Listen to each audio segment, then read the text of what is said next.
Hello, brilliant minds and curious learners. Welcome to Engineering Explained, your one-stop YouTube channel for all things engineering. This is the place where we take the complex and intricate world of engineering and break it down into bite-sized, digestible pieces. Whether it's civil, electrical, mechanical, or any other branch of the engineering tree, we've got you covered. Our aim is to make these tough concepts easier to understand, regardless of your background knowledge. We believe that learning should be an exciting journey, not a daunting task.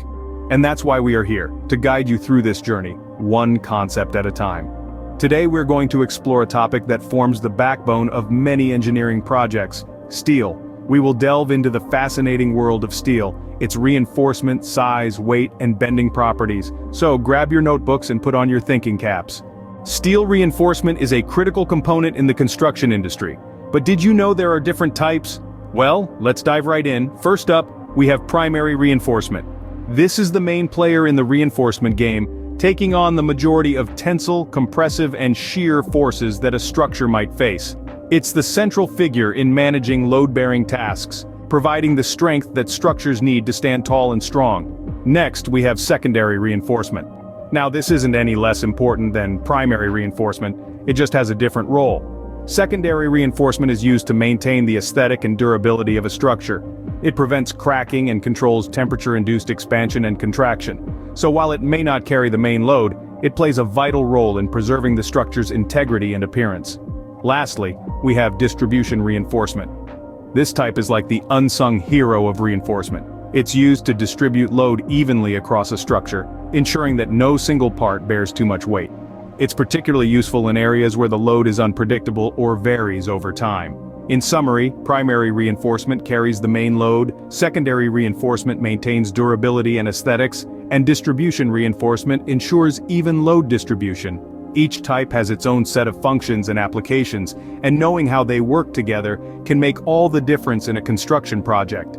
Understanding the types of reinforcements helps in choosing the right one for the job, ensuring the strength and longevity of our structures.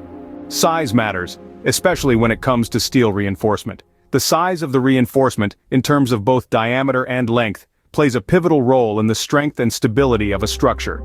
Picture it this way: if you're building a towering skyscraper, you wouldn't use toothpicks for support, would you? The diameter of the rebar or reinforcement bar essentially determines the load that the structure can bear. A larger diameter rebar will typically offer greater strength, but it also comes with a heavier weight and potentially higher cost. On the other hand, the length of the rebar is key for ensuring the structure's stability. Longer rebars can be used to create a deeper and more secure foundation, providing better resistance against forces like wind and earthquakes. However, there's no one-size-fits-all solution. Every project requires a unique approach to find the perfect balance between strength, weight, and cost. Choosing the right size of reinforcement is a balancing act between strength, weight, and cost. Weight is another critical factor in the world of steel. Let's dive into why it's so significant. You see, the weight of steel is calculated based on its volume and density. This calculation is crucial because it directly impacts the design and construction of structures. Imagine you're building a skyscraper. You need to know the weight of the steel you're using to ensure the building's foundation can support it. Too much weight and the foundation could crack, too little and the structure may lack stability. But it's not just about raw weight. The weight of steel also influences handling and transportation costs. Heavier steel requires more energy to move and more robust machinery to handle, increasing the project's overall cost. Understanding the weight of steel also helps in estimating the total material cost for a project. So, it's not just about the physical weight, but the financial weight it carries too.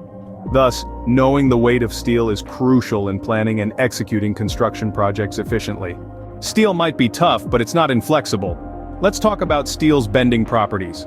You see, steel is a fascinating material. It's strong, yes, but it's also surprisingly bendable. This ability to bend or deform without breaking is what we call ductility. Now, ductility is a key property in construction. It allows steel to absorb energy and resist breakage under heavy loads. Now, you might be wondering, how does steel do this? Well, it's all down to its internal structure.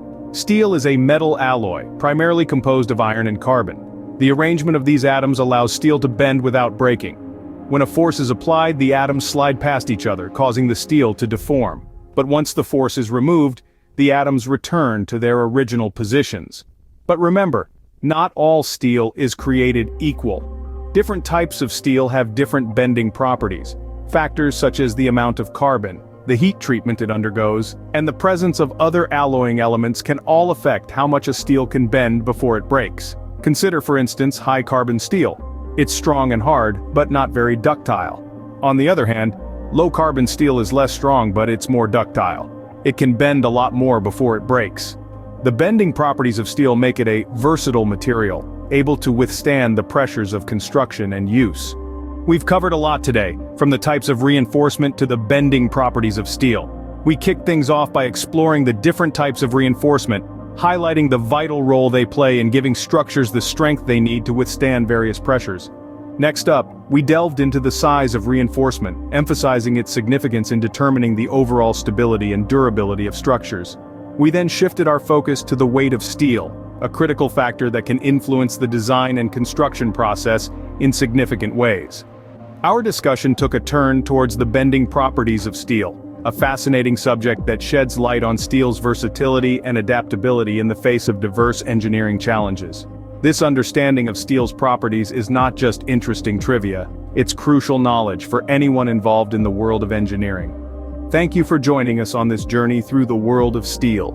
Keep exploring, keep learning, and remember, the world of engineering is only as complex as we make it. Until next time,